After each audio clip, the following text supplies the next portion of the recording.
నమస్తే. మనం 2020, 25 సంవత్సరంలో డిసెంబర్ మంత్‌లో ఉన్నాం. ఈ మంత్‌లో మీనరాశి వాళ్ళకెలా ఉందో తెలుసుకుందాం. మీరు గనక చూసుకుంటే డిసెంబర్ మంత్ 3 ముఖ్యమైన విశిష్టతలు కలిగి ఉంటుంది. ఇది అందరికి తెలిసిందే. ఒకసారి నేను జస్ట్ రిమైండ్ చేస్తున్నాను. ఫస్ట్‌ది ఇది ఇయర్ ఎండ్ కావటంతో ప్రతి ఒక్కళ్ళు వాళ్ళని వాళ్ళు ఇంట్రోస్పెక్షన్ చేసుకునే టైం. అంతర్మథనం వాళ్ళలో వాళ్ళు ఆత్మ పరిశీలన చేసుకోవాలి. అసలు మనం లాస్ట్ ఇయర్‌తో ఎలా ఉన్నాము? ఈ సంవత్సరం ఎలా ఉన్నాం? అంతకుముందు సంవత్సరం ఎలా ఉన్నాం? ఏంటి అనేది. ఒక విషయం ఈ రాశి వాళ్ళు గమనించుకోవాలి. మీకు ఏలినాటి శని చాలా తీవ్రంగా ఉండి, చాలా ఎక్కువగా ఇబ్బంది పడుతున్న రాశి వాళ్ళు మీనరాశి వాళ్ళు. అయితే ఒక విషయాన్ని అందరూ కూడా గమనించుకోవాలి. మనకి ఆస్ట్రాలజికల్‌గా ఇబ్బందులు, ఛాలెంజెస్ ఉన్నప్పుడు పక్కనే రెమెడీస్ కూడా ఉంటాయి. పక్కనే పరిష్కారాలు కూడా ఉంటాయి. ప్రాబ్లమ్ ఉందని అని మనం బాధపడుతూ టైం వేస్ట్ చేసుకునే బదులు చక్కగా ఒకసారి జాతక చక్రాన్ని చూపించుకొని తగు పరిష్కారాలు చేసుకొని ఉన్న సమస్యలు చాలా వరకు తగ్గించుకొని లైఫ్ హ్యాపీగా వెళ్ళిపోయే అవకాశం చాలా మందికి ఉంటుంది. ఈ ఒక్క మెసేజ్ ఫస్ట్ నేను మీనరాశి వాళ్ళందరికీ ఇస్తున్నాను. ఎందుకంటే నాకు 10 కాల్స్ వస్తే 2, 3 కాల్స్ మీనరాశి వాళ్ళే ఉంటాయి. ఈ మీనరాశితో పాటు ఇంకా ఇంట్లో ఎవరికైనా సింహరాశి, ధనుసు రాశి, కుంభరాశి, మేషరాశి ఉంటే ఇంకా ప్రాబ్లమ్స్ అధికమయ్యే అవకాశం ఎక్కువగా ఉంటుంది. ఎందుకంటే అందరూ శని బాధలతో ఇబ్బంది పడుతున్నారు కాబట్టి ఇన్ కేసు ఉంటే గనక ఇంట్లో ఎక్కువ మంది 1కి 2 సార్లు జాతకాలు చూపించుకొని 1కి 2 సార్లు వీలైనన్ని ఎక్కువ సార్లు ఆధ్యాత్మికంగా గడిపి వాటికి సంబంధించిన మన శాస్త్రాల్లో వివరించిన ప్రకారంగా పరిష్కారాలు చేసుకోండి. రెమెడీస్ చేసుకోండి.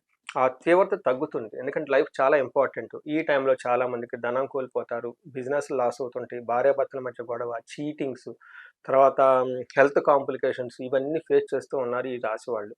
కాకపోతే తెలివైన వాళ్ళు మనకి ఇమ్మీడియట్‌గా పరిష్కారాలు చూపిస్తారు. అది గమనించుకొని ముందుకెళ్ళడం చాలా ఇంపార్టెంట్.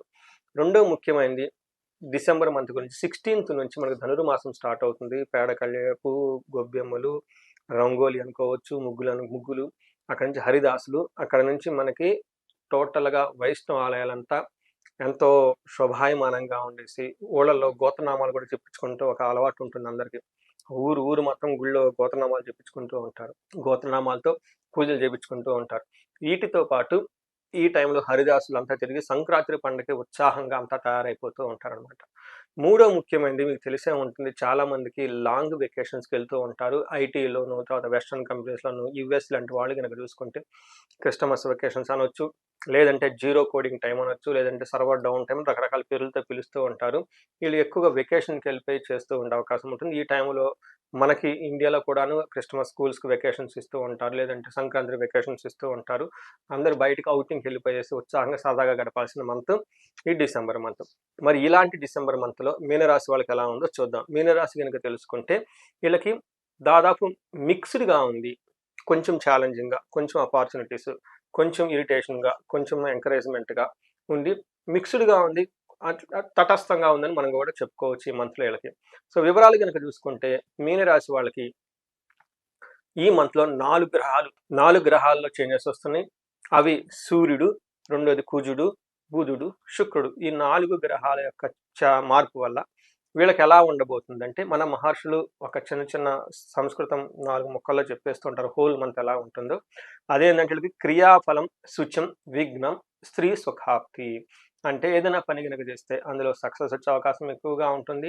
స్త్రీ సుఖాప్తి స్త్రీల ద్వారా ఏమంటారు మనకి all round prosperity through wife, through ladies అని చెప్పుకోవచ్చు. తర్వాత శుచం కొంచెం బాధపడే అవకాశం ఎక్కువగా ఉంటుంది. మూడోది విఘ్నం ఆటంకాలు వచ్చి తొలగిపోతాయి. సో ఈ ప్రకారంగా మీరు చూసుకుంటే నార్మల్‌గా ఉంది. కొంచెం ఛాలెంజింగ్ ఉందని మనం చెప్పుకోవచ్చు. ఇందులో సూర్యుడు వీళ్ళకి 10థ్ హౌస్‌లో ఉంటే ఒక బెస్ట్ పొజిషను.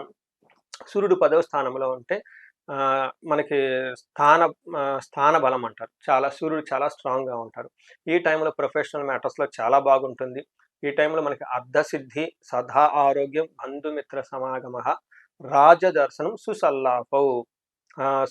దశమే రవి 10వ ఇంట్లో గనుక సూర్యుడు ఉంటే ఈ టైంలో మీరు ప్రొఫెషనల్ మ్యాటర్స్‌లో చాలా హై ఎనర్జీతో ఉంటారు. మీ బాస్ కానివ్వండి, లేదంటే పైకి వెళ్ళిపోయి వాళ్ళకి కావాల్సిన విధంగా అన్ని విషయాల్లో మాట్లాడుకొని వీళ్ళకి ఏదైతే అంతకుముందు ప్రపోజల్ పెట్టారో అవన్నీ సాధించుకునే అవకాశం ఎక్కువగా ఉంటుంది. బంధుమిత్రులతో సరదాగా ఉంటారు. ఆర్థికంగా చాలా బాగుంటుంది. ఆరోగ్యం బాగుంటుంది. కుజుడు వీళ్ళకి 10వ స్థానంలో ఉన్నాడు. కుజుడు 10వ స్థానంలో ఉంటే వీళ్ళకి మనకి సంస్కృతంలో ఏమని చెప్తారు, నిత్య క్లేశ సదా వ్యాధి సదా భోజన దుర్బలం సదా సంచార ఉద్యోగం అని చెప్తారంటే ఈ టైంలో కుజుడు వీళ్ళకి ఉద్యోగంలో ఎక్కువగా తిరుగుతూ ఒత్తిడిగా ఉండి ఉరుకులు పరుగులతో ఉండే అవకాశం ఎక్కువగా ఉంటుంది. సమయానికి భోజనం చేయకుండా ఇబ్బందులు పడే అవకాశం ఎక్కువగా ఉంటుంది. ఎప్పుడు ఏదో ఒక విషయంలో కొంచెం కంగారు టెన్షన్గా ఉండే అవకాశం ఎక్కువగా ఉంటుంది. ఈ టైంలో కొంచెం డిసీజులు కానీ భార్యాభర్తల మధ్య కొంచెం గ్యాప్ వచ్చే అవకాశం ఎక్కువగా ఉంటుంది. కొంచెం ధనాన్ని కూడా కోల్పోయే అవకాశం ఎక్కువగా ఉంటుంది. సో కుజుడు వీళ్ళకి కొంచెం ఇబ్బంది పెట్టే పరిస్థితుల్లో ఉన్నారని చెప్పుకోవచ్చు. అయితే సూర్యుడు మాత్రం చక్కగా both good and bad result అయితే ఇస్తూ ఉన్నారు. తర్వాత శుక్రుడు వీళ్ళకి 9వ స్థానంలో ఉండటంతో మహాభాగ్య యోగం అంటారు. ఎప్పుడైతే శుక్రుడు 9వ స్థానంలో ఉంటారో భాగ్య స్థానంలో శుక్రుడు ఉండటంతో లక్ విపరీతంగా వచ్చే అవకాశం ఎక్కువగా ఉంటుంది. అన్ఎక్స్పెక్టెడ్గా మనీ గెయిన్స్, అన్ఎక్స్పెక్టెడ్గా అడ్వైజర్స్, పెద్దవాళ్ళ నుంచి సహకారం ఇదంతా చాలా వస్తుంది. ఫాదర్ ఫిగర్స్ లాంటి వాళ్ళ నుంచి మంచి బ్లెస్సింగ్స్ ఉంటుంది ఈ టైంలో. తీర్థయాత్రలు చేయటం, లాంగ్ ట్రావెల్ చేసే అవకాశం చాలా ఎక్కువ ఉంటుంది. శుక్రుడు వీళ్ళకి 9వ స్థానంలో ఉండటంతో ఏమవుతుందంటే వస్త్రలాభం, మహా ఆరోగ్యం, గురుభక్తి, స్వధర్మకృత్, చిత్తశుద్ధి, అభిష్టార్థ, నవమస్తే భవేద్ భృగు అంటారు. ఈ టైంలో వీళ్ళకి వస్త్రలాభం ఉంటుంది, ఆరోగ్యం బాగుంటుంది, చిత్తశుద్ధి చాలా స్ట్రాంగ్గా ఉంటుంది, గురువులు యందు భక్తి ఉంటుంది, అనుకున్న పనులన్నీ చక్కగా చేసుకుంటూ ఉంటారు. అంతేకాకుండా ఈ టైంలో love, romance, long travel, foreign వెళ్ళే వాళ్ళకందరికి చాలా అనుకూలంగా ఉంటుంది, బెస్ట్గా ఉంటుందని మీనరాశి వాళ్ళు చెప్పుకోవచ్చు. ఒక్కొక్క పూర్వభద్ర నక్షత్రానికి వస్త్రలాభము, పరవాసము, క్షేమంగా ఉండే అవకాశం పాజిటివ్గా ఉంటాయి.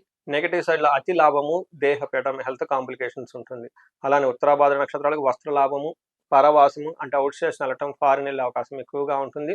అతిగా భయపడే పరిస్థితులు ఉంటాయి. తర్వాత దేహ పీడనం, హెల్త్ కాంప్లికేషన్స్, బాడీ హీట్ చేసే అవకాశం ఉంటుంది.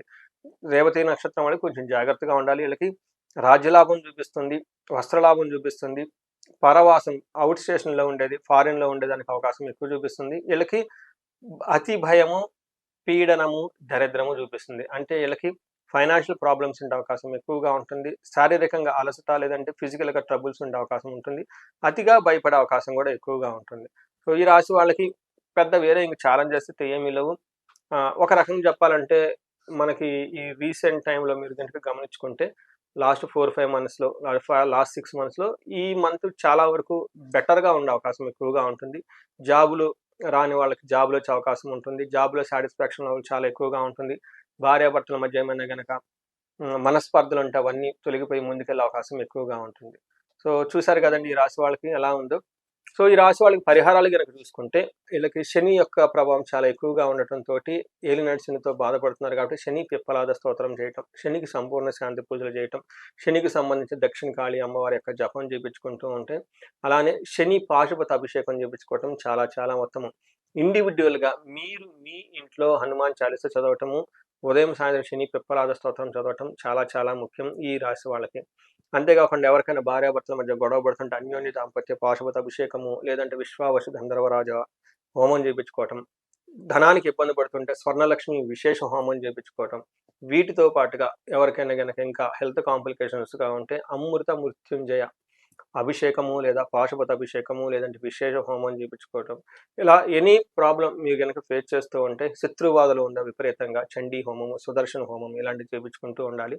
ఇన్ కేసు మీకు ఎక్కడైనా కనుక ప్రాబ్లమ్స్ కనుక ఫేస్ చేస్తూ ఉంటే ఆ ప్రాబ్లమ్స్ మీరు భరాంచలేని పరిస్థితుల్లో ఉంటే ఒక్కసారి మీరు ఈ స్క్రీన్ మీద కనిపిస్తున్న నెంబర్కి కనెక్ట్ అవ్వండి, రీచ్ అవ్వండి, హారోస్కోప్ అనాలిసిస్ చేయించుకోండి, తగు పరిహారాలు చేసుకొని చక్కగా ఏలినాటి శని యొక్క ప్రభావం నుంచి బయటపడి జీవితంలో 10 ఇంతలు ముందుకెళ్లాలని చెప్పేసి నేను కోరుకుంటున్నాను.